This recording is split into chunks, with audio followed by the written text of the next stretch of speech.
আপনাদের স্বাগতম। দেখুন আজকে 2 কাপ সবজি বানাবো। আমি 2 কাটা বানিয়েছি। 3টা ডিম দিয়েছি। 3টা ডিম ভেঙে নেওয়ার পর আমি বাটিতে রেখে দিয়েছি কিছু মসুরি ডাল ভিজিয়ে রেখেছিলাম। ভিজিয়ে রাখার পর একটু গরম জল দিয়ে তাড়াতাড়ি তো গরম জল দিয়ে যাতে তাড়াতাড়ি হবে তো গরম জল দিয়ে এটা ভিজিয়ে রাখবেন। ভিজিয়ে রাখার পর ডালগুলা যাতে হালকা না হয় একটু পেস্ট করে নেবেন। পেস্ট করার পর আপনারা এটা একটা ফ্রেমে দিয়ে দেবেন।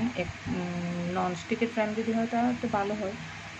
হালকা যখন গরম হবে তখন ননস্টিকের যে ফ্রেমটা এটা তো তাড়াতাড়ি গরম হয়ে যায়, তো একটু তেল দিয়ে দেবেন। একটু তেল দেওয়ার পর ডিম আর ডালটা পেস্ট করা মিক্সড করে নেবেন। মিক্সড করার পর তাতে দিয়ে দেবেন যারা গরু লঙ্কা খায় গরু লঙ্কে, একটু হলদি, একটু জিরা দিলে দিতে পারেন। তারপর আপনারা দিয়ে দেবেন স্বাদ মতো লবণ। তারপর দেখুন আমি এখানে কি করে রেখেছি। আমি তাতে একটা টমেটো নিয়েছিলাম, অর্ধেকটা দিয়েছি টমেটো পেঁয়াজ কুচি অর্ধেকটা দিয়েছি। তারপর এখানে যারা একটু ঝাল ভালোবাসে তাই ঝাল দেবেন, আর যারা ঝাল না ভালোবাসে আর মানে বেশি দিতে যাবেন না, কারণ দোকার সবজিটা একটু ঝাল কম হলেই ভালো হয়। আমি 4টা মরিচ দিয়েছি, কাঁচা লঙ্কা 4টা দিয়ে তারপর পেঁয়াজ, রসুন, আদা এখানে একবারে পেস্ট করে নিয়েছি। তারপর একটা পেঁয়াজ কুচি থেকে অর্ধেকটা তো পেস্ট দিয়ে দিয়েছি আর অর্ধেকটা রেখে দিয়েছি কুচি করে। এটা এখন ধোকার মশলাটা তৈরি করব। কিছু টমেটো রেখে দিলাম। আমার তেলটা গরম হয়ে গেছে, তাতে আমি একটা লঙ্কা ছেড়ে দিয়েছি। একটু ভাজার পর দেখবেন এটা কালো মতো হয়ে গেছে যখন, তখন আপনারা পাঁচফোড়নটা দিয়ে দেবেন। অল্প মতো পাঁচফোড়ন দিয়ে দেবেন। পাঁচফোড়নটা দিয়ে দিলাম, কুচানো পেঁয়াজগুলো দিয়ে দিলাম। হালকা ব্রাউন হওয়ার পর আপনারা দিয়ে দেবেন টমেটো কুচিটা দিয়ে দেবেন। এটা ঠান্ডা হওয়ার জন্য রেখে দিয়েছি দুপুরটা। ঠান্ডা হওয়ার পর এটা যখন করে এতে দেবো তখন মশলাটা রেডি করে জল দিয়ে, জলটা যখন ফুটে উঠবে তখন আমি এগুলো ছেড়ে দেবো, নাহলে ভেঙে যাবে, মনে রাখবেন। তারপর টমেটোটা ছেড়ে দিলাম। তারপর যা যা মশলা যারা খাবেন সেই মশলা দিতে পারেন, গরম মশলা অ্যাড করবেন। তারপর হলুদ গুঁড়ো, একটু লবণ স্বাদ মতো, যারা জিরা, ধনিয়া সব দিয়ে দেবেন। হালকা কিছু গুঁড়ামুড়ি দিয়ে দিলাম। পেস্ট করা মশলাগুলো দিয়ে দিলাম। তাতে একটু জল দিয়ে দেবেন যাতে পুড়ে না যায় মশলাটা।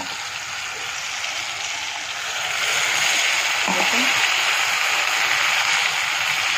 তার মধ্যে আমি হলুদ গুঁড়ো দিয়ে দিলাম।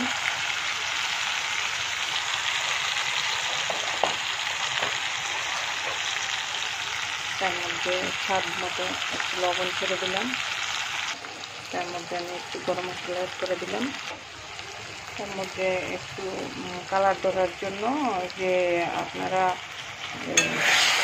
লঙ্কা গুঁড়োটা ওটাও দিয়ে দিলাম। এখানে হলুদ, জিরা, ধনিয়া সব কিছু অ্যাড করে দেবেন।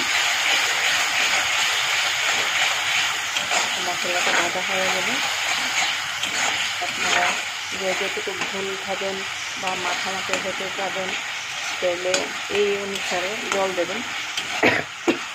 আমি এখানে ফোটানো জল রেখে দিয়েছি। ফোটানো জলটা দিলে সবজির স্বাদটা একটু আলাদা হয়ে যায়। গরম মশলাটাও এখানে অ্যাড করে দিয়েছি। পরিশ্রমটাও কম হবে, টেস্টটাও ভালো হবে। আপনারা যদি গুঁড়ো লঙ্কাটা কাশ্মীরি গুঁড়ো লঙ্কা খান, আমি তো কাশ্মীরি গুঁড়ো লঙ্কার মতনই আমাদের RCM-এর যে গুঁড়ো লঙ্কাটা ওইটা কাশ্মীরি গুঁড়ো লঙ্কার মতনই, এর থেকে ভালো। কাশ্মীরি লঙ্কাতেও দেখবেন ভালো টাইপ থাকে, কিন্তু RCM-এর যে গুঁড়ো শুকনো লঙ্কাটা এর মধ্যে এরকম কোনো কিছু থাকে না, আপনার ঘরে বুঝতে পারবেন। একটা ছোটো প্যাকেট এনে তারপর ট্রাই করে দেখবেন RCM-এর যে মশলাগুলো। আমি এত মশলা খাই না, কিন্তু এখানে টমেটো পেস্ট করে দিয়েছি, একসাথে পেঁয়াজ কুচি সবগুলো আপনাদের বলেছি আগে। দেখুন আমার মশলাটা ভাজা হয়ে গেছে মোটামুটি। তাতে আমি এখন জল অ্যাড করে দেবো।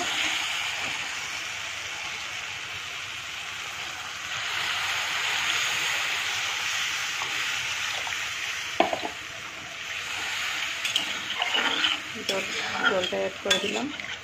দেখুন আমি জল অ্যাড করে তারপর ঢাকনাটা দিয়ে দিলাম। যখন ফুটন উঠবে তখন আপনাদের দেখাবো। দেখুন এখানে যে ঢাকনাটা দিয়েছিলাম এটা এখন উঠিয়ে নিয়েছি। দেখুন সিদ্ধ হয়ে গেছে। এখন তাতে আমি ডোকাগুলো ছেড়ে দেবো। দেখুন ডোকাটা খুব সুন্দর হয়ে গেছে। একে একে ডোকাগুলো ছেড়ে দেবো। এটা একটু নাড়া দিয়ে নিই। দেখুন একে একে ডোকাগুলো ছেড়ে দিচ্ছি। আস্তে আস্তে ছাড়বেন যাতে ভেঙে না দেন।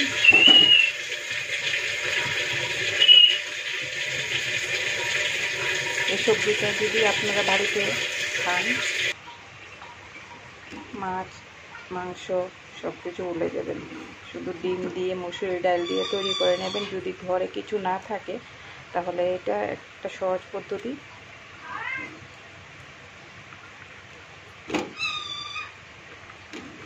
সবাই খেতে পারবে, সবাই ভালোবাসবে, বাচ্চারাও ভালোবাসবে। আর বাচ্চারার জন্য যদি আপনারা অনেকে আছে যে মিষ্টি খায়, সস অ্যাড করতে দিতে পারবেন মশলাটাতে। তারপর যারা কলকাতার মানুষ তারা তো একটু মিষ্টি খেতে ভালোবাসে, তারা একটু চিনিও অ্যাড করে দেবেন। আমার ভালো লাগে না মিষ্টি জিনিসটা। টমেটো সস দিয়েছি, পেঁয়াজটা এমনি মিষ্টি হয়ে যায়। দেখবেন এগুলা সব একদম ঘন ঘন আকারে হয়ে যাবে।